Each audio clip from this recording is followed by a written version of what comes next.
Hey, what's up, everybody? Welcome to Goaltending, where your why is bigger than your excuses. I'm your host, Will Bland, and today we have an incredibly inspiring guest joining us to talk a little bit about some of the obstacles and lessons that he's learned through growing his nonprofit business, as well as in giving back.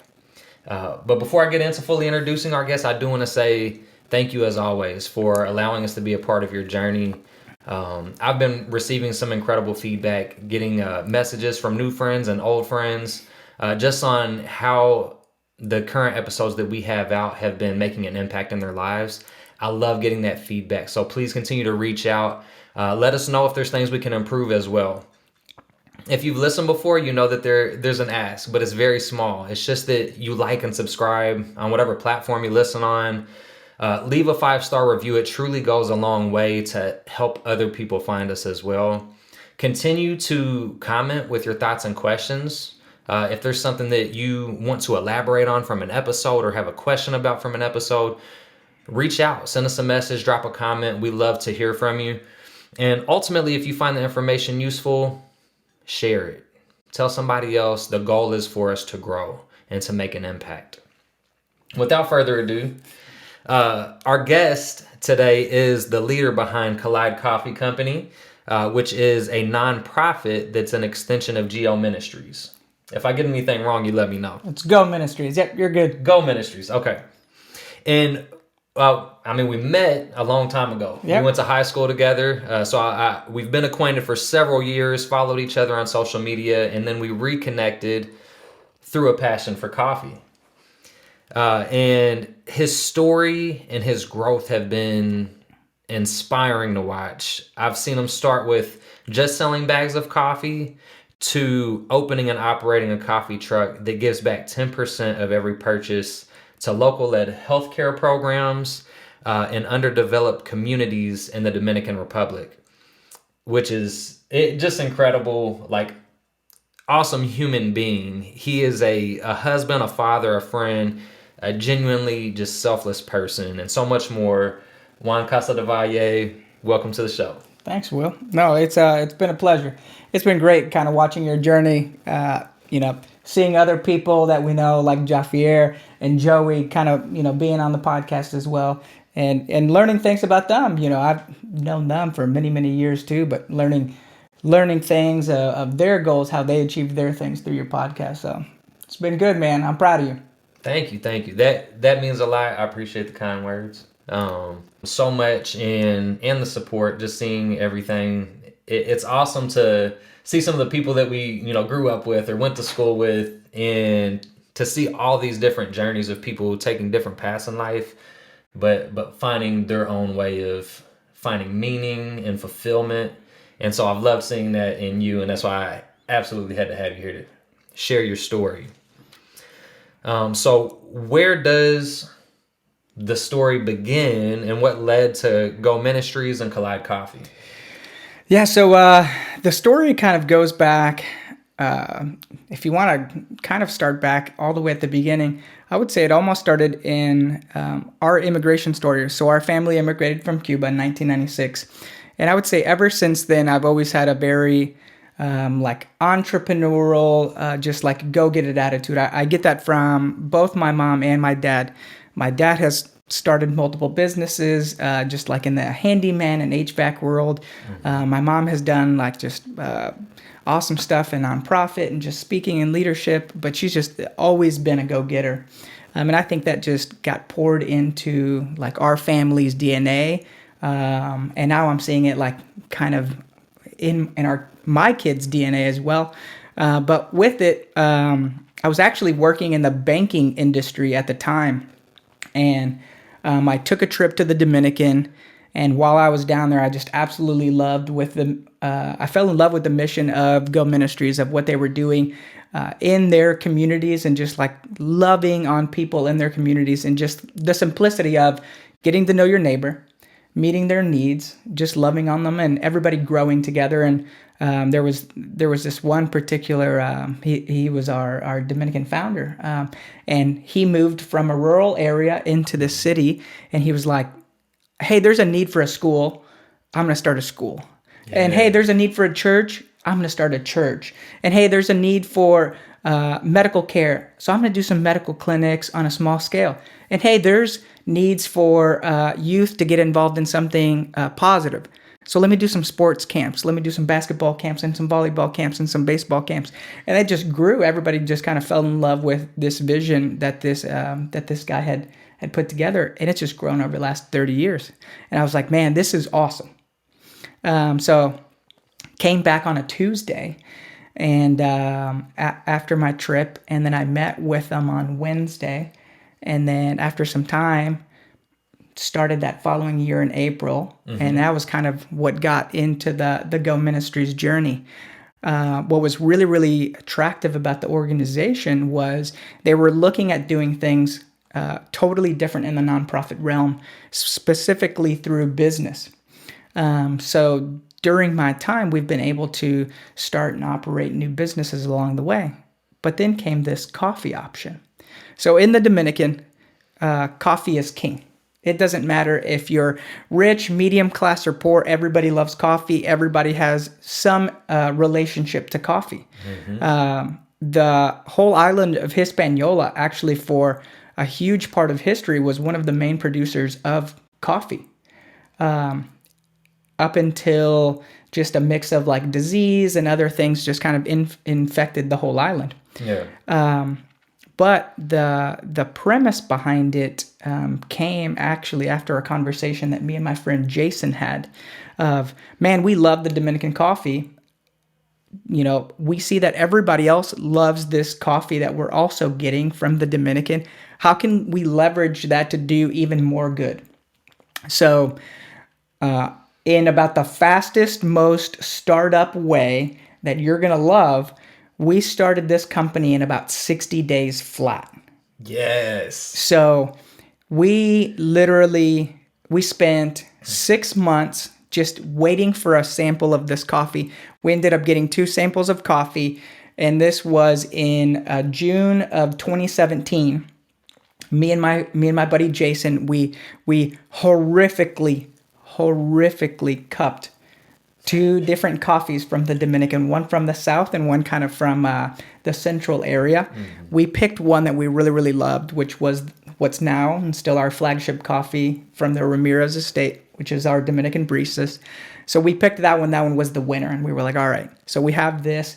We have the coffee. So we have our product. And then it was like, okay, what do we want to do? What are we going to name it? And I can't even remember the other names that like we thought about, but we were like crashing things together because we were like, we wanted to bring like coffee and good together, and it was like crashing beans and like unificate.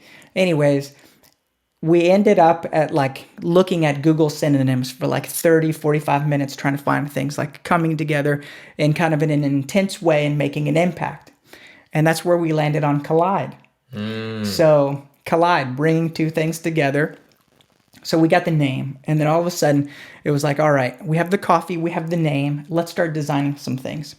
So in a matter of like 48 hours on Fiverr, we sent this out to like 3 different designers, got our original logo designed, got our vectors, our colors and everything, went to Shopify and started plugging everything in. I literally told Jason, I was like, we have to get everything done by August 1st because there's this chance that my son is going to be born, and I'm dedicating the whole first month to my son. So literally like July 31st, we get everything done. The sign on the website says under construction for the next 30 days, as like we're just fine-tuning the last little bits of details. My son comes on August 1st, so I'm glad that we got everything done just in time. So we lay off on August. And then September 1, we started the actual pre-orders. We bought 150 pounds of coffee. That was like our test run.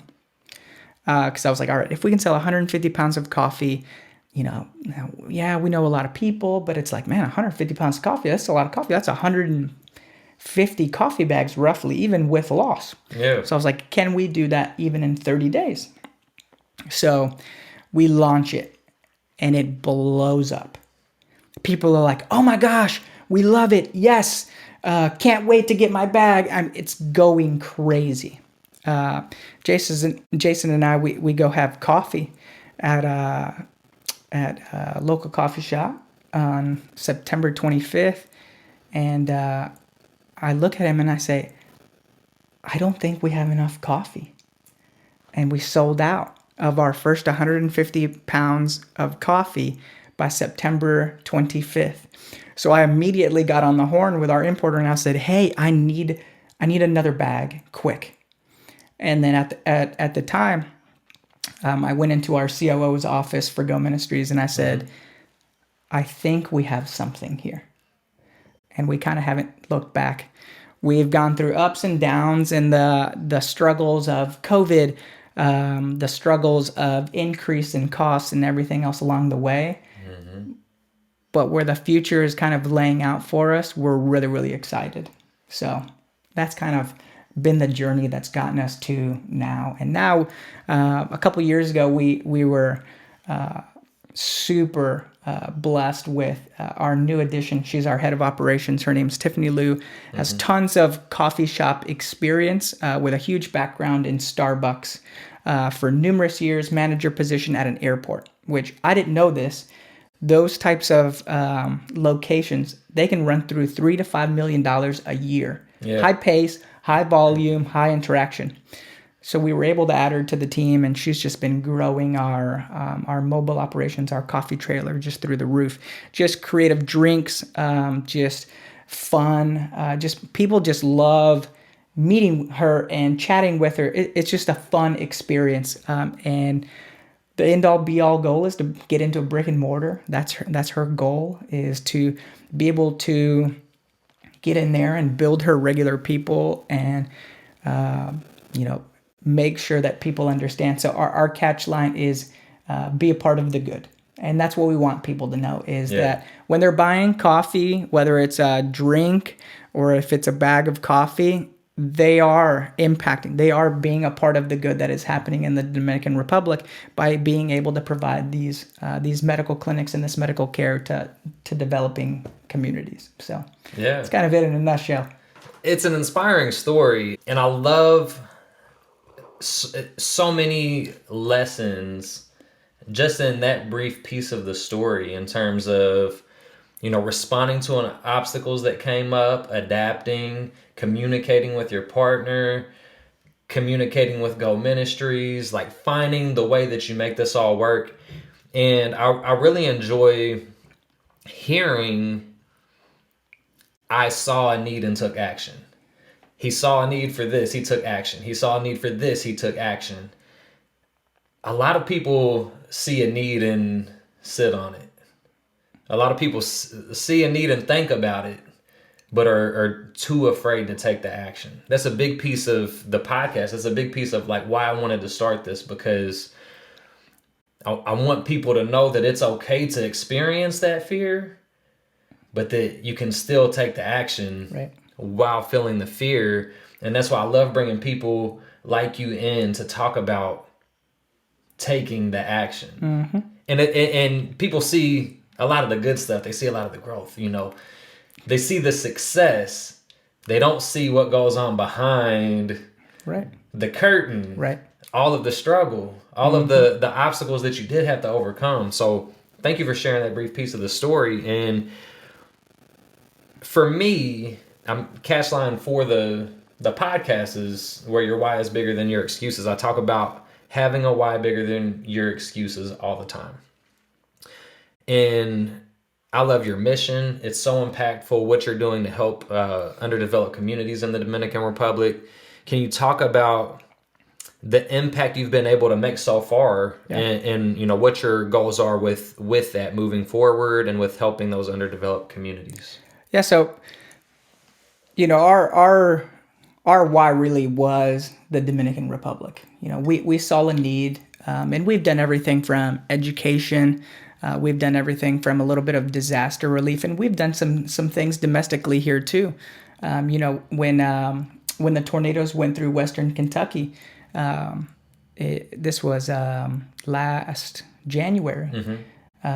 We had just wrapped up our Christmas sales. We had some inventory in there, and we were like, man, we can do a Christmas sale and make money. But it's like, man, we got people in our community. We got people in our state that are homeless. So we sat down and we were like, let's just do something wild and let's just sell every bit of coffee this month and let's donate the whole thing. Yes. And people went crazy for it because, like you said, people are sometimes afraid to take that action. But if you can make it simple enough for them to at least start that engagement, people will do it. That's what I've learned.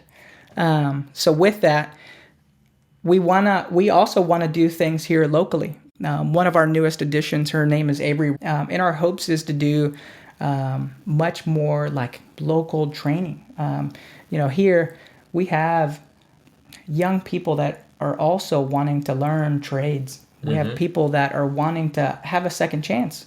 People that have had hiccups in life, whether it's by addiction or incarceration.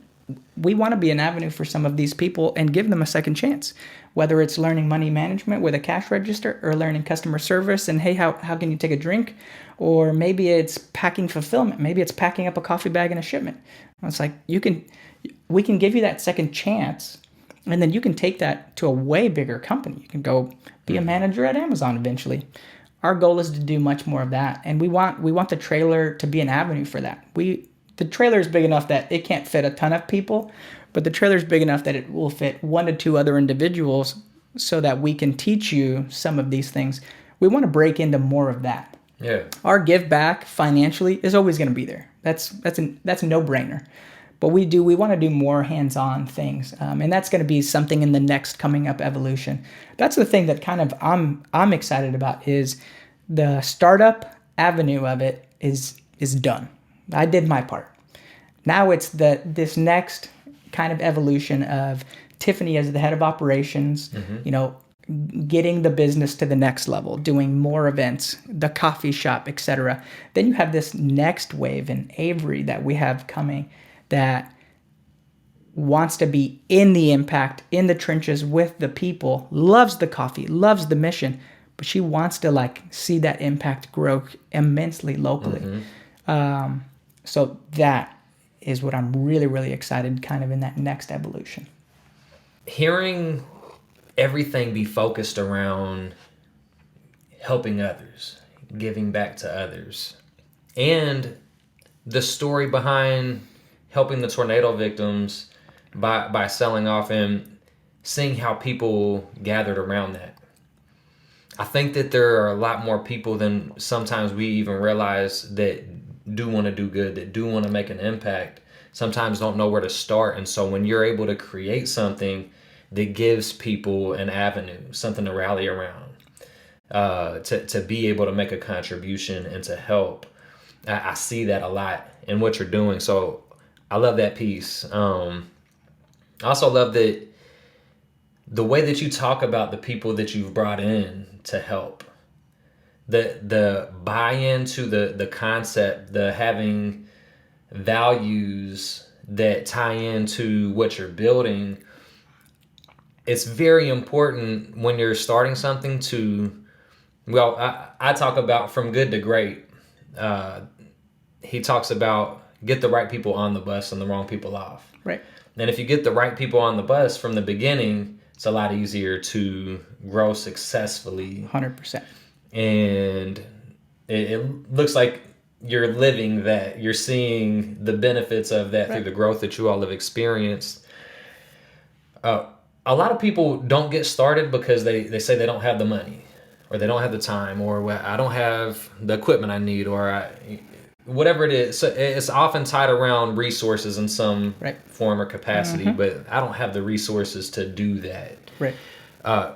You started from very little. 150-pound bag of coffee that you got, an initial investment. So can you talk about the resources you started with, how you leveraged limited resources to grow to where you currently are with the coffee truck? So one of the things that we learned instantly, and since then we have found this out in multiple relationships that we've seen in other business industries, is There's people that are always going to keep their door blocked. Like they don't want, there's like a barrier into that industry. But there's a whole nother group that understand that if all of the ships, like as the tide rises, we all rise together.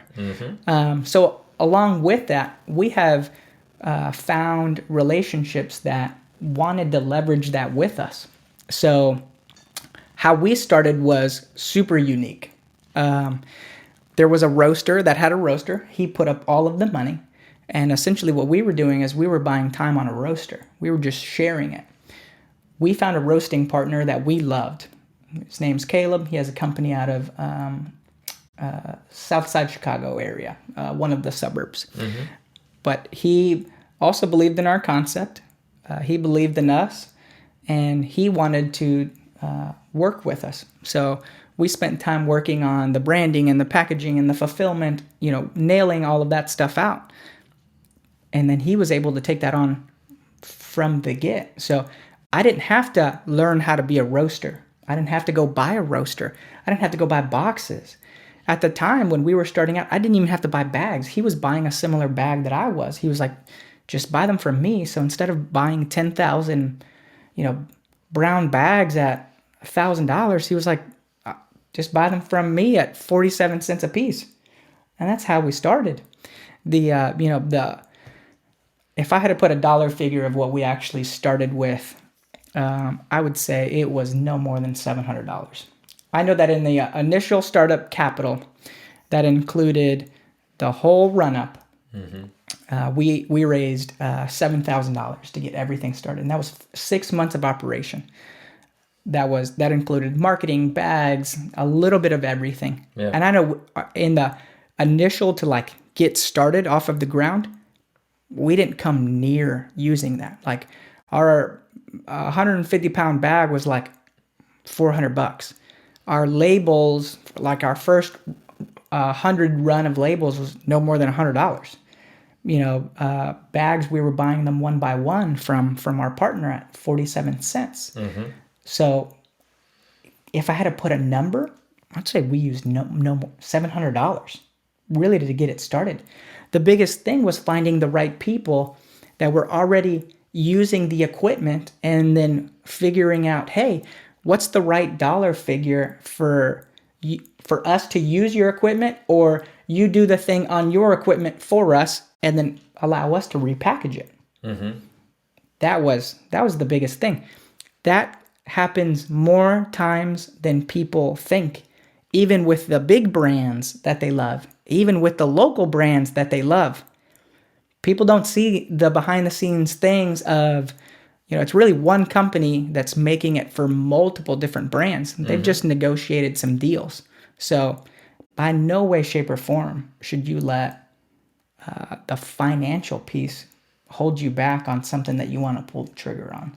There's always a way to figure it out. And in a lot of cases, it doesn't even require financing. Like, you don't need a loan. I think our generation is finding that out more than any other generation, where before it was like, I need to have a polished business plan and I need to present it to a banker and I'm going to get a 50 or 100,000 or $1 million loan and then I can start my business. No, you need like $150, a Facebook page, maybe a Instagram, and maybe a farmer's market, depending on what you're selling. And then it's getting after it. Then it's people see your energy, people see the brand behind your story, and then you build momentum from there. And then it's, oh yeah, hey, along the way, let's firm up the business plan, or hey, let's firm up this thing, or hey, yeah, maybe a $50,000 loan is going to allow us to triple in sales this year. Those things come. Yeah. But you can cut your teeth and start a business with very little these days. I mean, the world of the internet is making these things way easier than any generation before us. And people see the passion and they see the impact, and it grows organically from that. They see your passion behind what you're building. So it didn't require as much of a financial investment up front. It required time. It required passion. You can find those, You have those. You can dedicate those things right now. The thing is people, once you tell yourself that you don't have the resources or you don't have the money, you close your mind off to finding out how can you get those things. Right. And that's what stops a lot of people. If you just, in your story, I didn't know how to roast coffee. I found somebody who did. Like, you don't have to know everything. All you have to do is identify the gap, identify the piece of information that's missing, identify the resource you don't have. 100%. And just figure out how to get it. We live in a world that is easy to find a way to get it.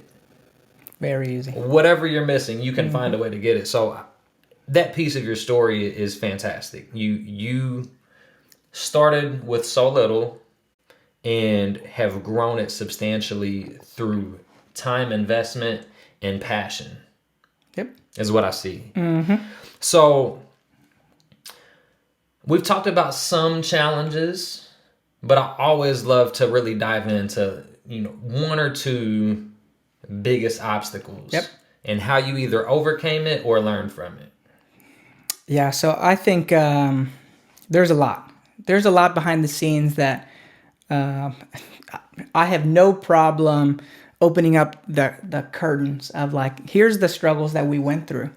In our particular, in starting Collide, the marketing aspect of it for our particular, like in Louisville, we have huge coffee players here. So we're trying to, like, break off a bite. It's always something that, like, still to this day, we're still working on it. We're, like, trying to carve out, what's our little piece of this big pie. We're learning through tools. We're learning through mentors. We're learning through relationships, like what we talked about. What are other coffee relationships that we have that we can leverage? Hey, what did you learn about this? How did you get to this level? Asking those questions. We're still asking those questions all the time. Figuring out where you fall in the marketplace, because we have a following just like any, but we want more people, to understand who we are. We know the type of product that we put out there. So it's always, I think it's a constant challenge. I think with any type of, I would still consider us in the startup realm in that aspect of it. It's always going to be a challenge. We're not put off by it.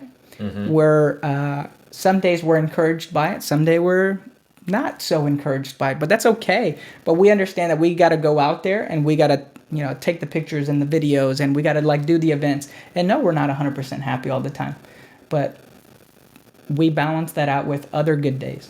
I would say another challenge for us as a startup has been getting the right people.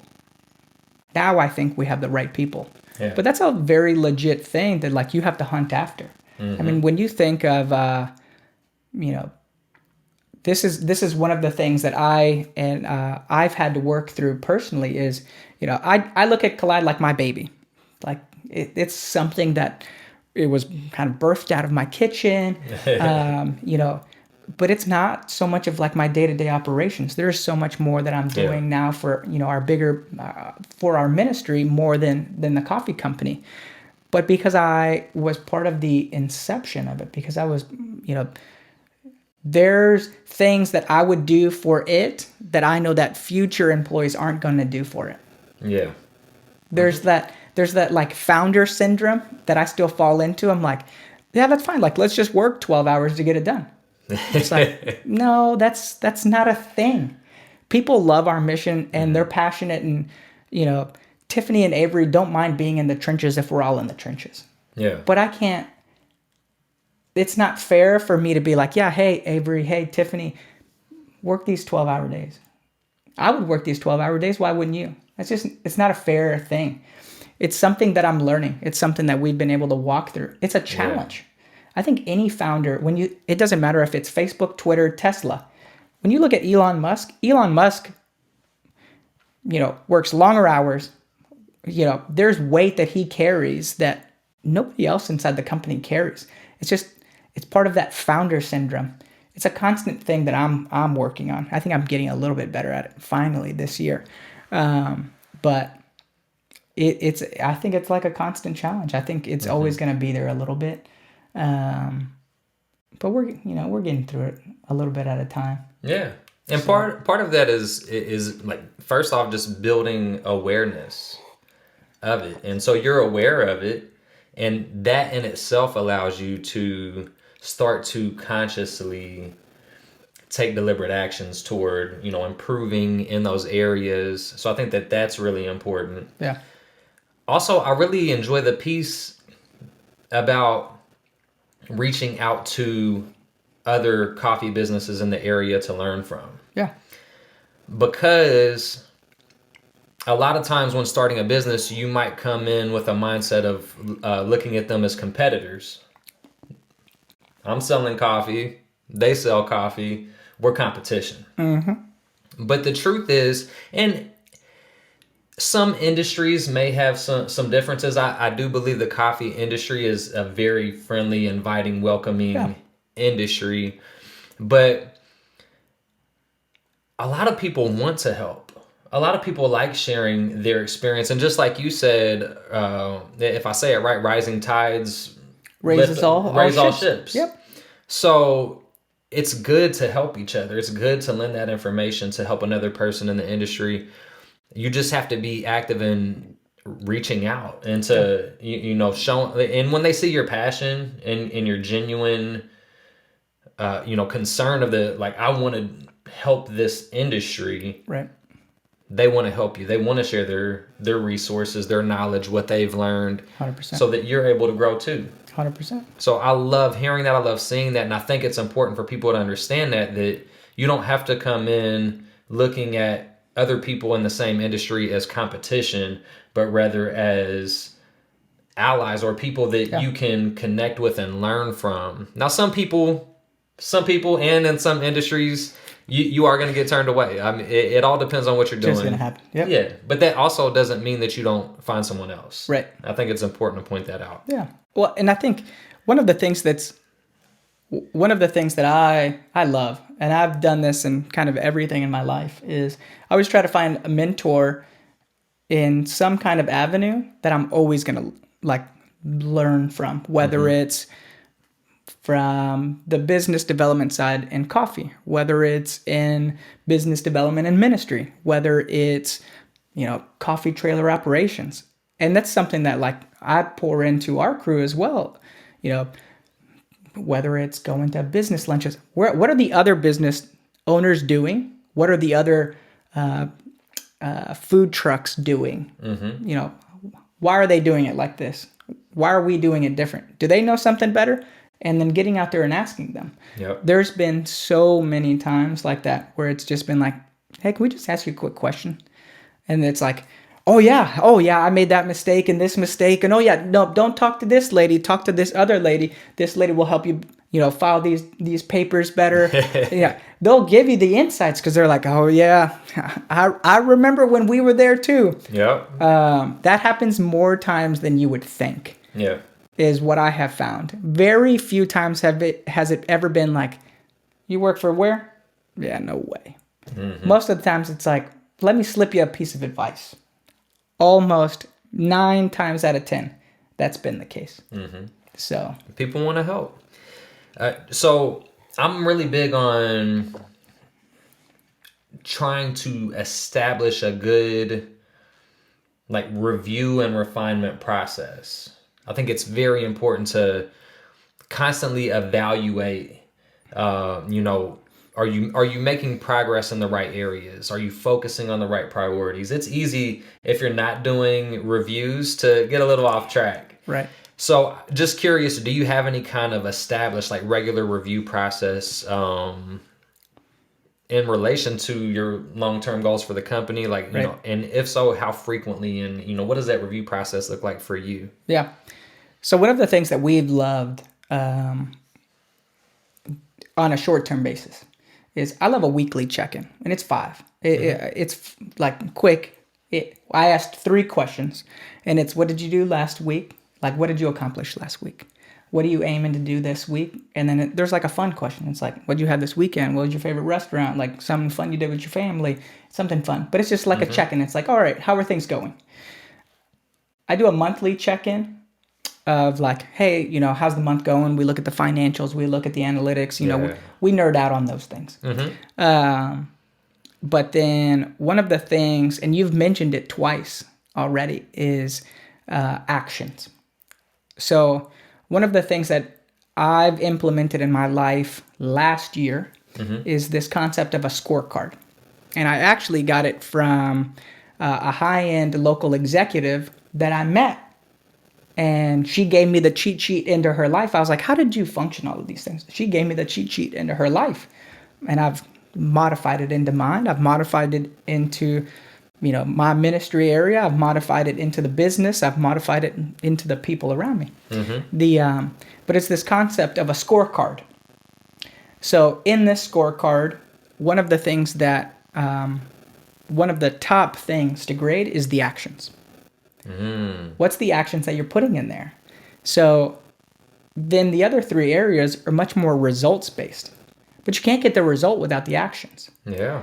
And the actions are a mix of things that you daily do, a mix of things challenging to do, and things that like you're striving to get better at. So whether it's like making a phone call, writing a thank you note, making reaching out to a business, making a particular sales call, whatever it might be, shooting a sales email. There's a certain amount of actions that it's going to take before you even get the first touch.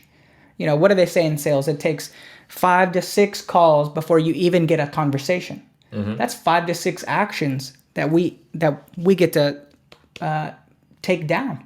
So actions, let's track those things. Like let's because it's just going to happen over time. The more actions that you put in place, the other 3 things will come. So then we grade things like social media success, sales, events. There's me personally, like there's it can be personal, professional development things that you're grading on too, like a new certification, those types of things. But the actions piece is the big one. Like that goal for all of the scorecards that I make for my team, that I make for mine, so those are based on a quarterly basis. So that scorecard for me personally, I do 1,200 actions a quarter, which sounds like a huge number. It's like, what in the world? But it's like, that's 400. I probably write 200 thank you notes a month, just things related to ministry or business. I probably make 150 phone calls, and then I have tons of meetings all the time. Shoot emails left and right that are related to the things that I'm working on, and then it's like, oh, okay, like that's a much more reasonable number. And now all of a sudden, yeah, that's 1,200 right there, because there's 3 months that speak into that quarter. So, but actions. The more actions that you can throw in there, the other things will come. Yes. They will come. And actions that are intentional toward the goal you're trying to pursue. Like not action for the sake of action, but actions that are 100%. Yeah. Has to be related to making the other things happen. So, can't just be shooting your mom an email and be like, tick one off. It's like, no. Yep. Your mom's not going to buy coffee. Your mom's not going to, allow us to park in her driveway and sell coffee out of her driveway. That one doesn't count. It's got to be intentional actions to reach your other 3 goals, whether they're marketing based, whether they're sales based, whether they're, other deliverables, whatever it might be. But it's to hit the other things. Yeah. So it's got to be actions that speak into those things. Absolutely. Getting that scorecard from the executive that you had the opportunity to connect with and kind of receive as a mentor, it sounds like.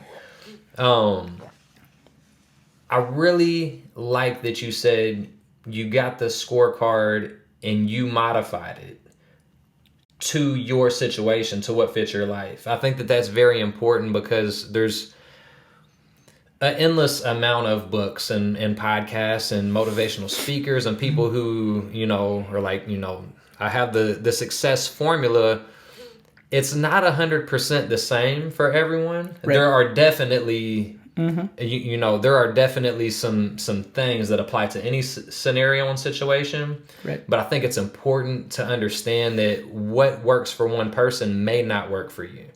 So it's good to look at their scorecard and identify which things are in line with, what helps you advance, what fits into your story, your journey, and you can add other things in, you could take things away, but it gives you a starting point and a foundation. So I think it's great to point out that modification, but having the resource to start with. Yeah, it's huge because, this executive scorecard tracked things that it's like 3 things I didn't even know.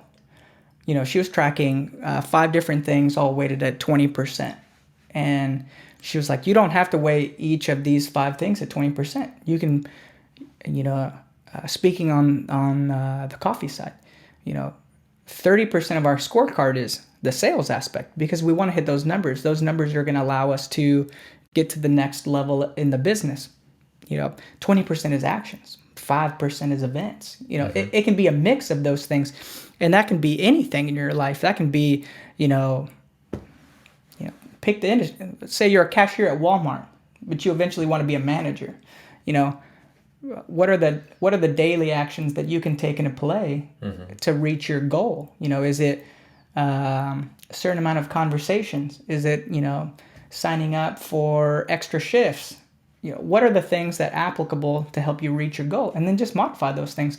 Over time, you're going to understand which things are going to be more important for you to hit in order to reach that goal. And then just apply a higher percentage. So then you can grade yourself. Yeah. Because if not, if your goal is to open up a coffee business, but you don't set the right kind of metrics along the way in order to reach that goal, how do you know what's the timeline for you to actually reach it? Like, what's the timeliness of it? But then how are you going to know that you're on pace? Like, right. Am I way behind? Am I nowhere near the start line? Have I even left the start line? And that can be applied to anything. It doesn't even personal goals, family goals, professional goals, whatever it might be. You gotta put in some metrics along the way to just kind of see where you're at. Yeah. Part of setting the goal should be establishing the time. Like, when do I want to reach this goal by? That's part of the specifics of even setting the goal. That's step 1 of the process. Once you have that timeline set, you can backwards plan. Now you can set in kind of mini timeline goals, break it down incrementally. Right. So now you're like, okay, for me to reach that by that date, I need to be able to accomplish this amount each month. If I need to accomplish that amount each month, that means I need to do this amount each week. If I have to do this amount each week, then that means I need to do this amount each day. Right. So you can break it all the way down once you establish that timeline, and then you hold yourself accountable. Like, it gives you something to hold yourself accountable to. Right. So I want to get into this piece. I always love to bring family into the conversation because family that's what we do all of it for. Right. I mean, that's the most important thing in life, in my opinion. I don't know if everyone agrees or not, but for me, it's family. Right. That's what we work for, and what provides the most value in our lives, I feel like. You're such a loving husband and father. Okay. And there are a lot of people who do not pursue the dream that they have, that they don't make the impact that they think about and they want to make, and they use the family as an excuse. Like, this is going to take time away. This is going to take time away from my family, and I want to be a present person for my family. Yeah. I give that as the precursor, kind of, to say that I love seeing real life examples of people who are going after it, who are making an impact and being devoted to their family as well, making that time, being present for their family. And so I want to ask, I know balance is different for everyone. How do you balance the two of making the impact and being the present husband and father? Balance is a thing that I think my wife and I are constantly just checking in. And not everything works for every single family. Like, I know some families that are balanced out. They have every minute of every second planned out, like in a family Google Calendar, and that works for them. That's great.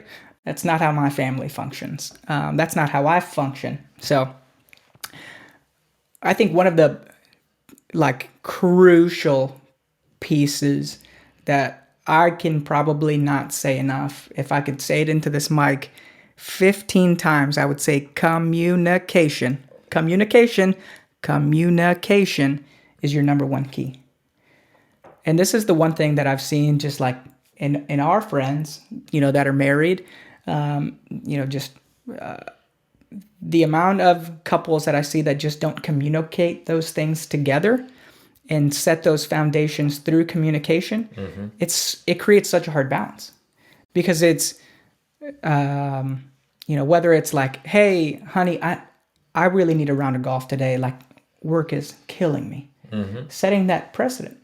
Or, hey, I'm going to work late tonight. There's just setting those foundations in communication are going to give you so much leverage. Within that, for setting your goals and your family's goals, that also needs to be included in there.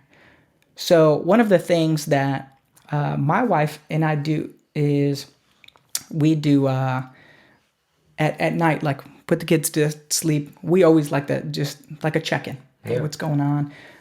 But one of the things that we just realized, and I cannot say that enough, we realized this in the 10 years of marriage, like how important the communication aspect is. We joke around all the time. We've been joking around for this last year since we've celebrated our 10-year anniversary. It took us 10 years to figure out the right level of communication. 10 years. Yeah. To figure out like, okay, this is how it's going to work for us. And now we're like such in a sweet spot. So within that balance, now it's like, hey, honey, here are some of the goals that I have. And this is her to me to her. The kids, hey, Mom, Dad, I want to do X. Okay, how can we make these things happen? Do we need to cut back on something else? Do we need to, is it working a unique schedule? There's those types of, but without the communication, it's so hard. And the amount of times that I've run into people that it's like, hey, does your wife actually know that you want to do this? No, I haven't told her. Really? Yeah. Well, how can your wife hold you accountable? Right. How can she support you? How can she encourage you? I laughed the other day because our friend Joey, who was also on the podcast, he put the he put like the ramp of an entrepreneur, and it just went like this. You have these deep valleys where it's like, oh, I ruined everything, and then you have these great highs where it's like everything's going great. Yeah. If you don't communicate with your family, and this can be your wife, your girlfriend, your mom, your dad, if you don't communicate with somebody in your family, like what your aspirations, what your goals are, they also can't hold you accountable too. They might know ways to encourage you. They might know connections of how to get you to your goal faster. True. But if you don't share that, if you don't communicate that, that's rough. Yeah. Right. Like I'm stuck. I'm stuck at the starting line from the get. So I think communication is super key. Yeah. The other thing is, this is me personally, is I leave work at work for the most part. My wife has an understanding that in my job, whether working internationally in the Dominican Republic, sometimes I get calls after 5. I try to limit those things as much as I can. Yeah. So when I'm spending time with my kids, when I'm spending time with my wife, it's family time. But one of the things that it's an okay thing that we've developed is my wife goes to sleep early. My kids go to sleep early. By 9:30, 10 o'clock, they're out. That's not the case for me. I still have an hour to 2 hours of work that I can crunch on. So if I have a goal in mind or, something I'm like researching, like what we talked about before the podcast, just researching something, I'll take that hour and research, whether it's in my bed, whether it's going down, to my office in the basement, it doesn't matter. Typing up something on the laptop, shooting an email. And that's a balance that I've just personally created for me that, all right, my family's out for the day. They don't care what I do right now. This is me time right now. Yep. So I can go do things into my goals, whether for business, whether for ministry, whether for personal development, whether it's fun things. But now I have this like 1 hour to 2 hour time before my bedtime that I can knock out these things. People, what I see a lot of times is people look at their bedtime and it's like, all right, like I clocked out at 5. That's it. Yeah. But it's like, man, but if you have an aspiration for a business or an aspiration for a personal goal or an aspiration for a family goal, how are you going to turn that off at 5? How are you going to set a limitation around that? Yeah. I mean, you're building yourself a massive crutch instantly on reaching your goal. It's like, I'm gonna shut off. Yeah. Why? It's 5 o'clock. You're not gonna go to bed till 10. It's like, if you need an hour, tell your wife, hey, honey, I'm gonna take the next hour to achieve this goal. Keep the kids, and then I promise I'll put them to bed. I'll see you at dinner. Put them to bed. That's where that communication piece is what I have found is the most crucial piece. Yes. Because it creates balance for both, me and my wife. My wife tells me, hey, I need this. Take the kids, I'm gone. All right, I got it. Yeah. Or it can be vice versa, of like, hey, I had a bad day. I just need 15 minutes. Okay. And that is what's worked for us. Yeah.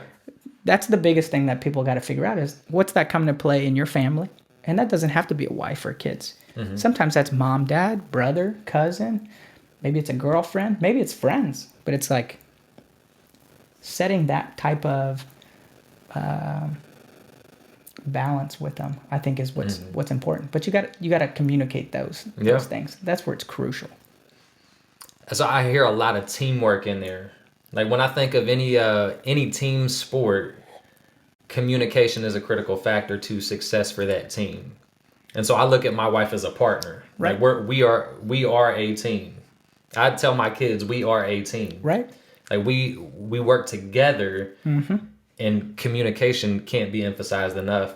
I had a business communications teacher that explained to us, without understanding, communication cannot take place. Oh, that's good. That's real good.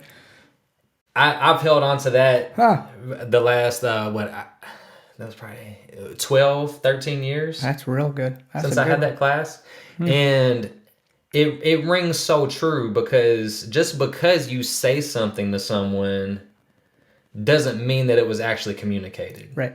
Do they understand why you said that? Do they understand the reason behind it? Did they understand the why behind it? Yeah. So there has to be understanding for that communication to take place. And then also you have to take the time for yourself to fill your own cup. That's exactly what it sounds like you were talking about. That's my understanding of it is, the family's asleep. I still have some in the tank. I know what my goals are. I'm driven to, I'm going to go put some work in. Right. And it takes away from no one else. But that is what you want and need to do to feel fulfilled, to feel accomplished for the day. And so it's so important to find the times to fill your cup. And then the other thing where you talk about time and not cutting off at 5, if you will go to work and work from 9 to 5 for somebody else, why won't you come home and put a couple hours toward yourself, toward whatever it is that you want to accomplish? The work that, like, if you work for somebody else, and you're putting all that time in to help build somebody else's dream, why won't you give yourself 2 hours, 3 hours? 100%. You have to create it for yourself. So those are such great takeaways. You launched your new website. We did. In March. So super new. Yep. Tell us a little bit about that. Yeah, so, within the life cycle of a business, there's iterations of it, So one of the things with Tiffany coming into the fold a couple years ago is she wanted to speak into that next evolution of where Collide was going. So Tiffany, Shay, who runs all of our marketing, media, she's crazy at that. And then Avery, we had multiple sessions with a branding professional that walked us through and asked us hard questions. Really dug into what is the why behind the business? What do we want to communicate? How do we want to communicate it? And out of that, we did our rebrand.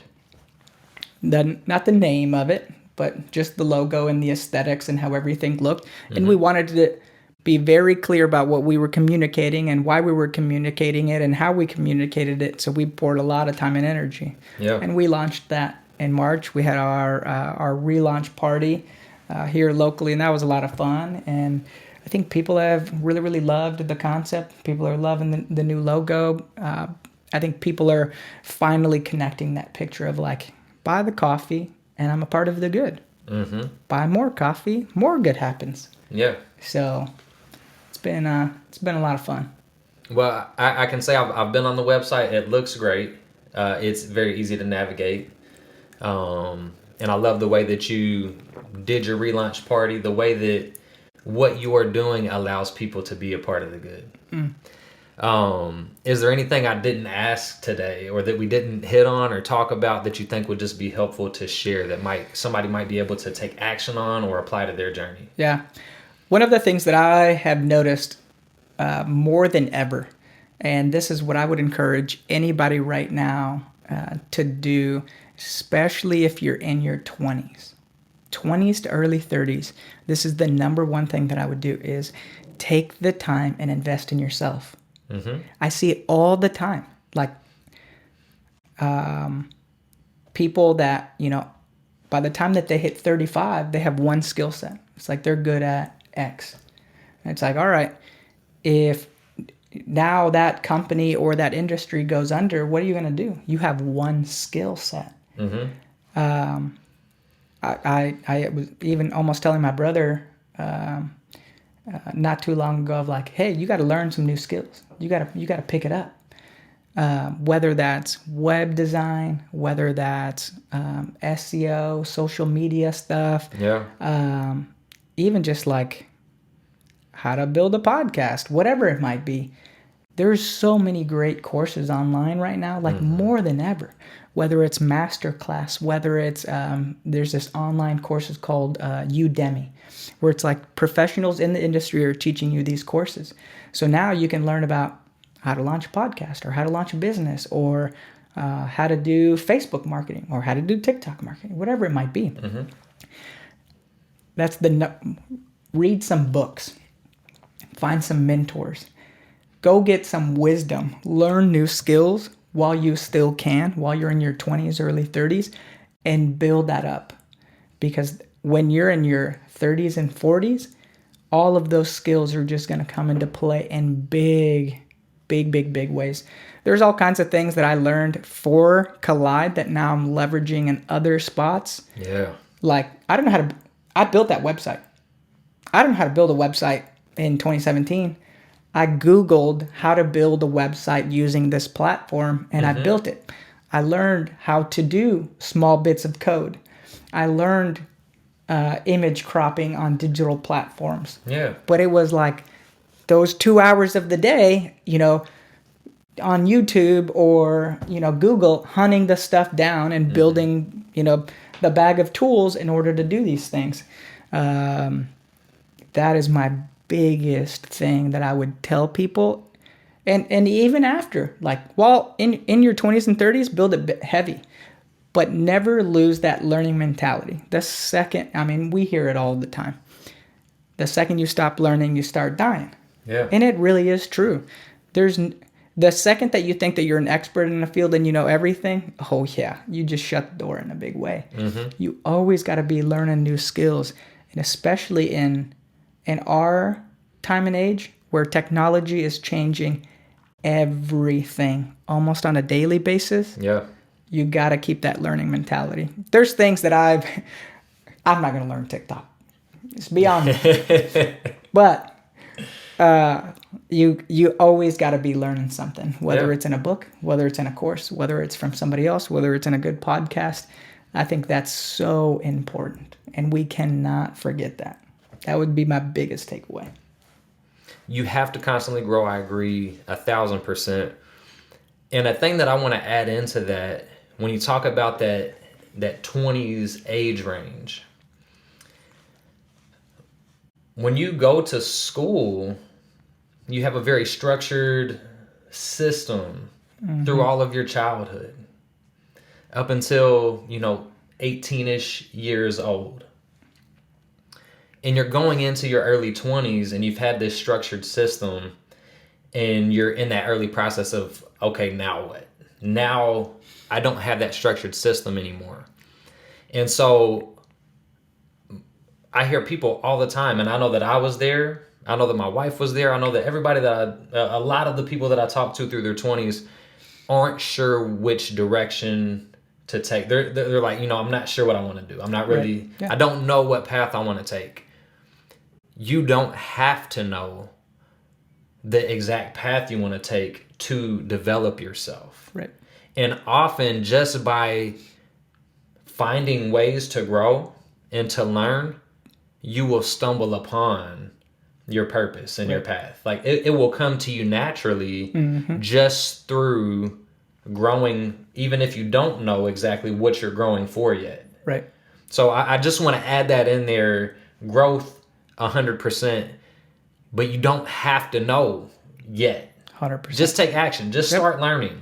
You might not know how you're going to apply it yet, but it's kind of like putting money into an investment account. 100%. That's a real good way of talking about it. That it. knowledge is going to compound for you, and it's going to pay off later. Yeah. I'm so glad you brought that up. What's the website and the best way for people to connect with you? The best way is go to our website. So it's collidecoffee.co. And then you can follow us on social media. It's Collide Coffee Co. on Facebook, Instagram, TikTok. It posts where the trailer is going to be constantly, all of the events that we're at. You can buy subscriptions. We'll deliver to your business. All 48 states. We'll ship it wherever you want. Awesome. Thank you so much. I'm going to make sure that I put the website link in the show notes. I appreciate your time and sharing your story. So many great takeaways from today's episode, and I know that this is going to help people to listen. So if you all found a good takeaway, make sure you share it. Thank you all for tuning in, allowing us to be on the journey with you, and we want to connect. Send messages, share your thoughts and questions on social media. It helps us a lot if you like, subscribe, and leave a 5-star review, because it helps other people find us. And that's what it's all about, is growing. So comment with your thoughts and questions, and let's grow together.